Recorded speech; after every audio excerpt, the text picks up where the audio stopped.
first class of education for class 12, okay, and this topic that we are going to discuss today is about development of secondary education in India and Assam. Okay, so first of all, let's try to understand what is the meaning of secondary education. Okay, secondary education is a complete unit by itself, and it is not merely a preparatory stage. Okay, at the end of this period, the student should be in a position, if he wishes, okay, to enter on the responsibilities of life, okay, and take up some useful vocation. Alright, it is generally recognized that the period of secondary education covers the age of 11 to 17 years.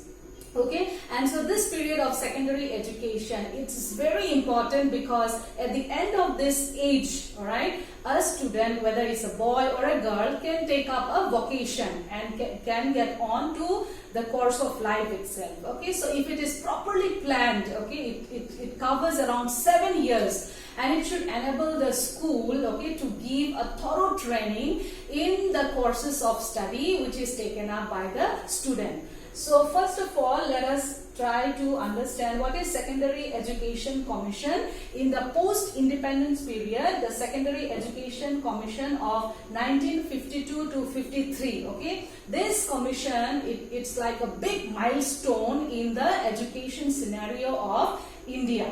Alright, so this commission, it was appointed by the government of India, and it was appointed under the chairmanship of Dr. Lakshmana Swami Mudaliar.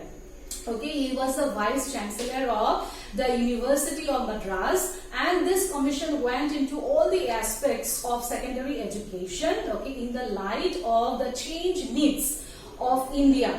Alright, and it made recommendation on all aspects of secondary education. So now students, we have to know what are the aims of secondary education, and this commission, it highlights 4 very important aims. Okay, what are these aims? First of all, developing democratic citizenship. Alright, the second aim of secondary education according to the Secondary Education Commission is improvement of vocational efficiency. Alright, the third aim of secondary education according to this commission is development of personality, and the fourth aim is development of qualities of leadership. Okay, dear students, how will we develop the democratic citizenship? Let us discuss a little bit on this point.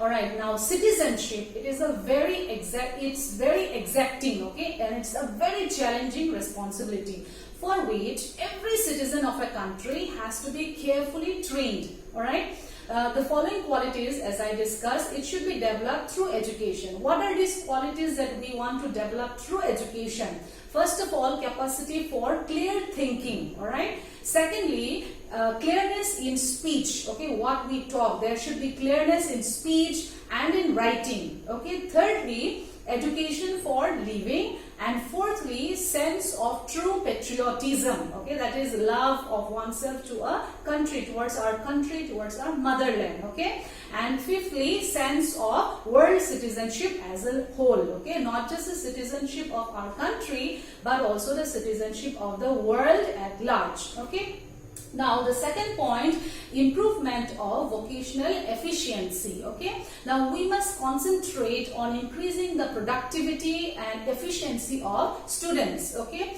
now new attitudes are there towards work. Okay, it has to be created in the mindset of the students. Okay, and moreover, what happens is education is to lay stress. Through education, we have to lay stress on technical skills, okay, and efficiency in those technical skills which the students develop.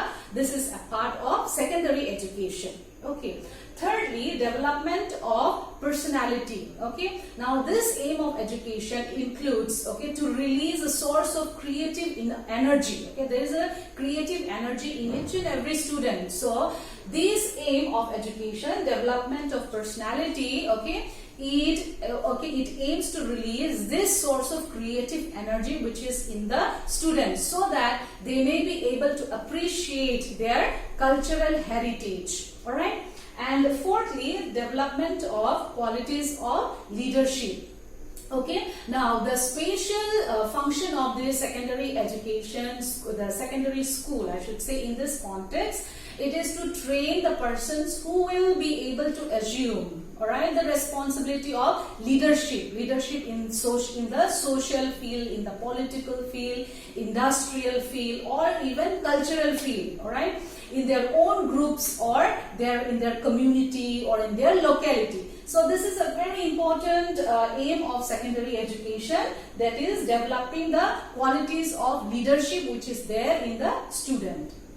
Okay, dear students, our next point of discussion is the Kothari Commission of 1964. Okay, this commission was appointed on 14th of July 1964 through a resolution of the government. Okay, the commission appointed 7 working committees and 12 study terms. Okay, for studying the various problems of education that was there in the country. Okay. This commission, it asserted that the progress of the country, the development of finance, then social security, welfare activities, all of this can be ensured only through education. Alright?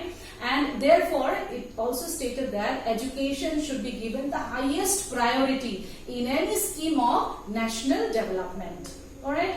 And the next point is vocationalization of secondary education. Okay, this commission, the Kothari Commission of 1964 to 66, it emphasized the need for vocationalizing the secondary education.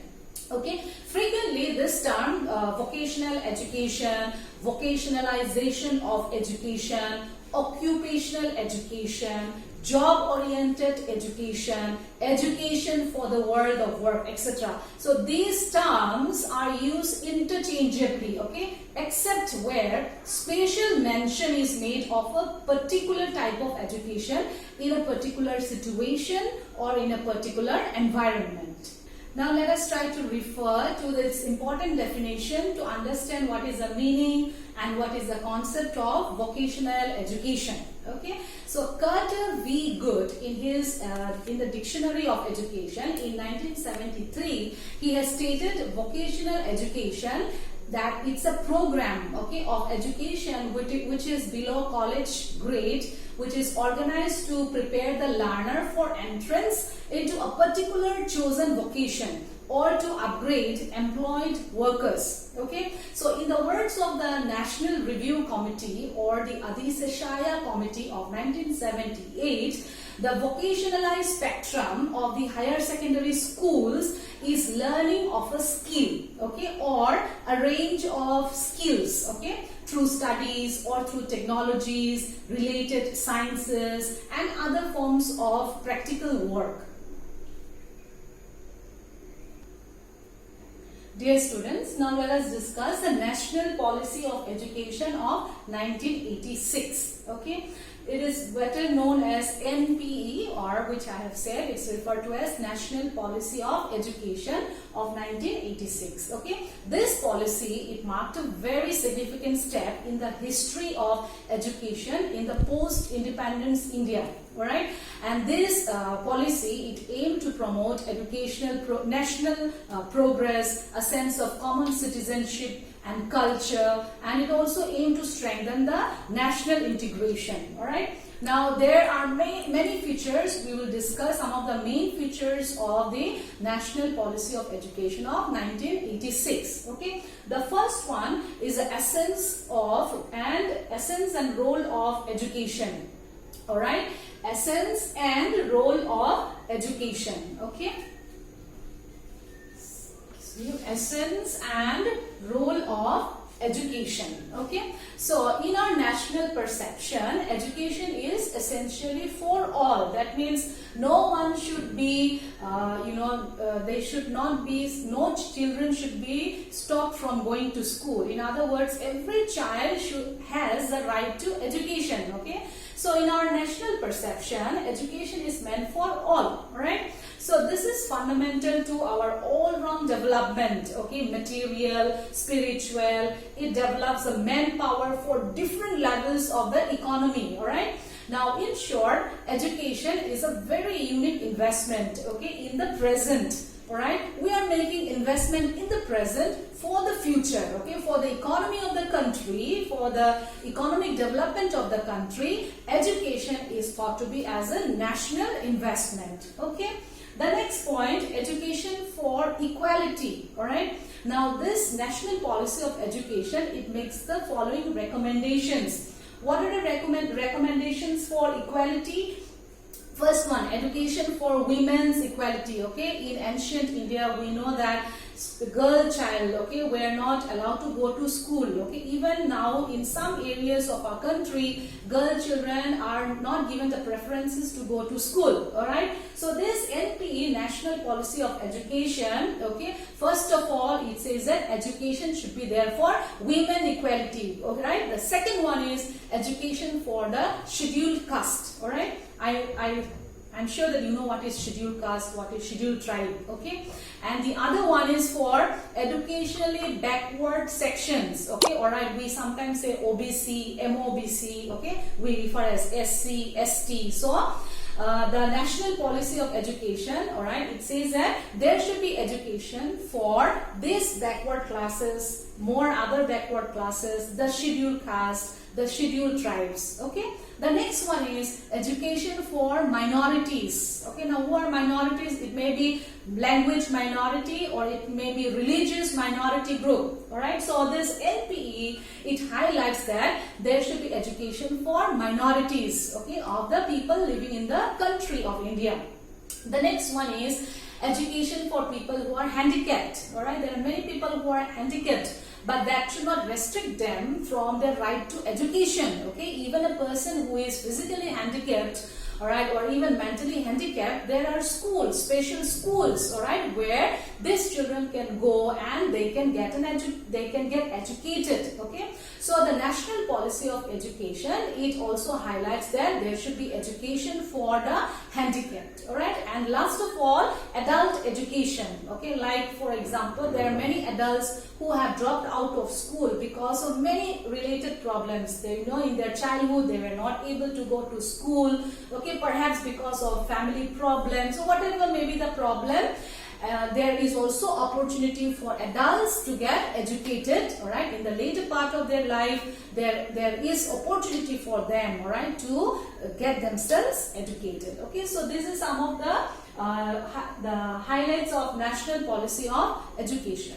Now dear students, the National Policy of Education of 1986, it has suggested reorganization at different levels, okay. So we are going to now discuss the reorganization of education at different levels. First of all, ECCE, which is known as Early Childhood Care and Education, okay, very easily known as ECCE, right. Now these early childhood care and education, about this, the NPE on children and especially emphasizes that investment in the development of the young child, okay, particularly children who are from sections of the population in which the first generation learners, okay, they predominate, alright.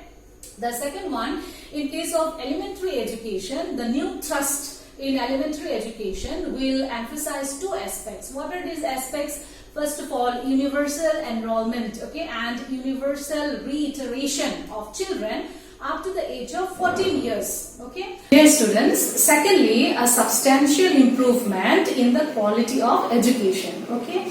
The areas of approach, okay, it highlights the following points. First of all, it should have a child-centric approach, alright. Secondly, there should be a good school facilities, alright. The school should provide good facilities. Thirdly, non-formal education is also important. And fourthly, a resolve, okay. Now the third one, alright, is reorganization at different levels, and the third point under this heading is secondary education, okay. So the secondary education, it begins to expose students to the differentiate role of science, okay, the humanities, alright, and social sciences, okay. Dear students, this is also a very appropriate stage, I should say, okay, to provide the children with a sense of history, the national perspective, and give them an opportunity to understand their constitutional rights, their constitutional duties as citizens, okay. Now the fourth point, reorganization at different level, is vocationalization. Okay. Now the introduction of systematic, well-planned and rigorously implemented programs of vocational education is very crucial in the proposed educational reorganization of the national policy of education. Okay. These elements are meant to enhance the individual employability. Okay. And it also means to reduce a mismatch between the demand and the supply of skilled manpowers, and also to provide an alternative for this for those who are pursuing higher education with particular interest or particular purposes. Okay. Dear students, our last topic of discussion for today under this reorganization at different levels of the national policy of education is a higher education. Okay. Now this higher education, it provides people with an opportunity to reflect on the critical social, economical, okay, cultural, moral and spiritual issues which is facing humanity. Okay, and it also contributes to the national development and through dissemination of specialized knowledge and skills. Okay, so that is what higher education has to do with, reorganizing the structure or the national policy of education. Okay, it has